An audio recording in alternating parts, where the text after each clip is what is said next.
Video games are amazing. There are tons of different kinds of games out there, but violent games predominate. People love the violence. Kids love the violence. And society looks on and worries about it. Are our violent video games as bad as they say? Let's take a look at that. Welcome to the Les Paris Extensive English Listening Podcast. Today you're listening to episode 305, which is about violent video games. At the end of the video, there is a list of some of the main words that come up here, so you can refer to them and extend your vocabulary through extensive English listening. Many kinds. There are thousands and thousands of video games out there.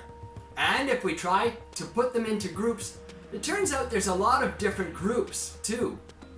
One quick Google search I did returned 24 different kinds of video games. 24 different kinds of video games. Some of them are action games. Some of them are platformer games. Some of them are role-playing. There are strategy games and puzzle games. There are survival games and more.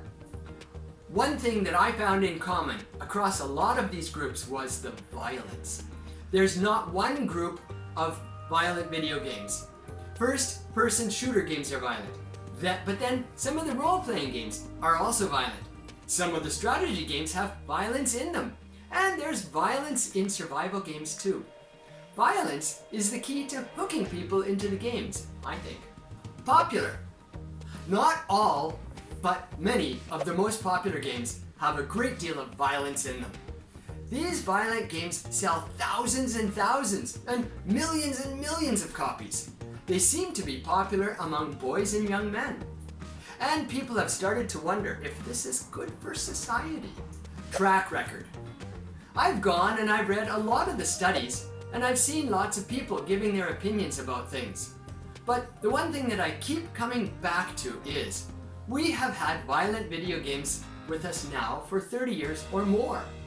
Has there been a huge increase in violence in society? And if there is that increase directly attributable to violent video games? I don't think that is attributable to violent video games. In fact, a lot of studies now say that violent crime amongst young men has actually been going down a little bit over the past 15 years. There are studies that can link the violent video games to increased aggressive behavior. I didn't read the details of those studies, and so I have a question. The question is, do aggressive people play video games more so it appears like the games cause aggression? Or do the games actually cause aggression in people who would otherwise not be aggressive?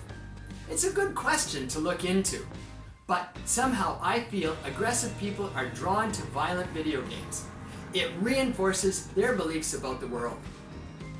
Conclusion. There has been no study that could directly link violent video games to any change in violence in society or individuals. I think that we can safely let people play their violent video games. I'm confident that everybody can keep the violence in their own fantasy worlds, in their own video worlds, without letting it bleed over into the real world. So we're safe. If you like listening to English for your extensive listening, then hit the subscribe button below so you can get more out of my podcasts. These podcasts are great for listening to a wide variety of vocabulary. To that end, at the end of this video, I'm going to include a list of some of the major vocabulary that's in my podcast. Thanks for listening.